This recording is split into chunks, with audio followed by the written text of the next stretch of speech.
Ladies and gentlemen, welcome back to the Life Wide Open podcast in a very special 100th episode. Woo!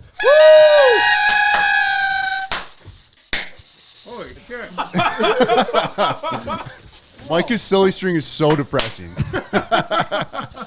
Dude, none of my shit works. We get Mike a bunch of duds. I got one more thing. Holy What? shit, we're making a mess. Oh, look at see Ben. That's what I was hoping for, but ooh, Get another board. Oh, wow, we got a Ooh. cake? Electric. Is that ice cream cake? Ben, don't be getting any ideas now. I don't know. I know that's why I didn't like Can them. you stay over there, buddy? He just hucks it across all the equipment. Oh, jeez. I can't believe we made it 100 episodes. Yeah, they say if a podcast goes, I think it's 10 episodes, more than 10 episodes, it's like super unheard of. Really? I guess and a we lot made of it to people, 100. 100, And yeah. 100 is We're heard pretty of. promising. Woo! 100 episodes, man. How about that? We appreciate everybody that's been listening along for 100 episodes. It doesn't really Nuts, feel. man. It is nuts. We're only getting better at it, too. I would say it went fast. Oh. It went fast. We've talked about so many things that when I meet people, they know an uncomfortable amount about me and you guys, and I'm like, why do you know that? And then I'm like, oh yeah, we talked about that 2 years ago. Yeah. And somehow they retain that. And I don't even know half the stuff that I say. If that, You gotta it's be probably a careful what worse you say percentage. on a podcast. You can piss off a lot of people. They'll call on you the next day. Hey, what you said on, was that about me? No, of course not. Yeah, especially when you really only have so many friends and you start talking about one of your friends and they're like, well, that Exactly. sounds exactly like something I'd do. It's like walking on eggshells around us. Yeah, they thought it was dangerous being friends with YouTubers. Just wait till we turn into podcasters. No, it is crazy though. We do appreciate everyone that tunes in every week and listens. Wouldn't be here without you guys. Yeah, it feels good to be back in the studio. We were traveling a little bit this last week. We were down in Southern California, Glamis, the middle of the desert. I didn't realize how many people didn't know, like, really what Glamis is. Obviously, a lot of people who don't off-road don't have a clue. But I was talking to some guy, and I was like, oh, we're just getting back from Southern California. He goes, oh, where? I lived in Southern California. I go, Glamis? And they're like, what? Really? Yeah. I feel like if you don't ride, You you don't don't know. know. But if you're like an actual rider, you have to have heard of Glamis. Glamis. It's like probably the most famous sand dunes.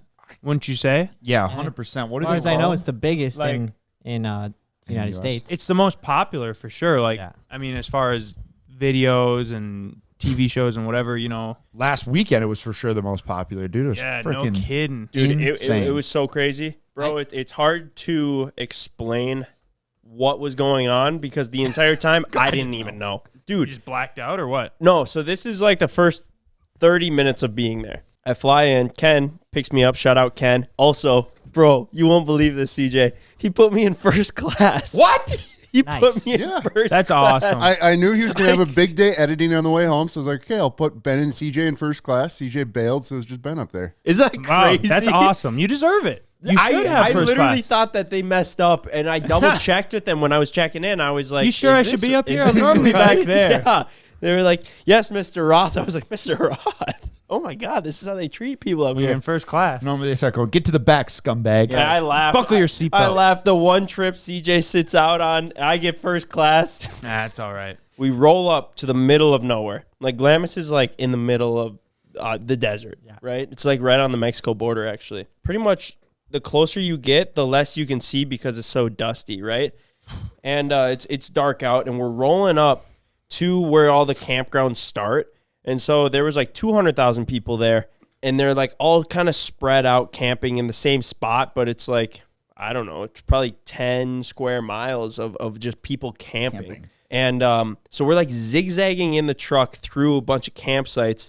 Meanwhile, 10,000 people driving side by sides at night through the dust with like their colored whips going disgustingly fast. It's so dangerous. Oh my, it was the craziest thing I've ever seen. So like we are like bobbing and weaving campsites, trying to avoid getting hit by razors, and then you'll see the occasional like dirt bike or four-wheeler that'll come by with no lights. No headlights. No What are you headlights. doing, and dude? they're just like zigzagging and back and forth. Craziest thing. And then we like get to the campsites and they're like, all right, dudes, let's load up. We're going to this thing called Oldsmobile Hill. It's like where everyone goes. And I'm like, I just saw everyone. They're not going anywhere. They're just going in circles. They're like, oh, you just wait. it's like the meeting grounds, right? So we're like driving through the desert. But that's the thing, there's no trails. No trails, no idea where I'm going. I'm just trying to follow the taillights in front of me, right? You're just driving. I'm just driving, right? But if you drive the wrong way, you could Freestyle. fall off. It's like a bunch of snow drifts, like when you see them. Yeah. And so there's like ledges to some. If you go the wrong way, you can like fall off a ledge and tumble down. Yeah, Gotta hit everything at the right angle. very And also, sketchy. following the taillight seems easy, but well, it kind of is. But if you, for some reason, get turned around, you're screwed. Yeah, you're screwed. And when you're following Leo, who's driving Mach 9. Yeah. That doesn't help. Yeah, very Anyway. hard to keep up. And anyway, we get to like this hill that's basically everyone's stanced up at the bottom of it, just like in a line, and then probably the same amount of people at the top of the hill, and then just like a steady stream of like 35 people constantly racing up and down this hill. And it's all whooped out. People are driving like every which direction, mostly trying to go up, but like they're like zigzagging and like colliding in the middle of the hill. And then if they like collide in the middle of the hill, then they're like rolling down. So you got to avoid people like Holy rolling down shit. and going up. It made no sense to me at all how people aren't dying at like an insane rate. There wasn't. I mean, I saw 2 rollovers the whole weekend. We thought it would have been 20, but it just the etiquette there is pretty decent for everyone of age. Maybe not, but tossing beers back, driving razors.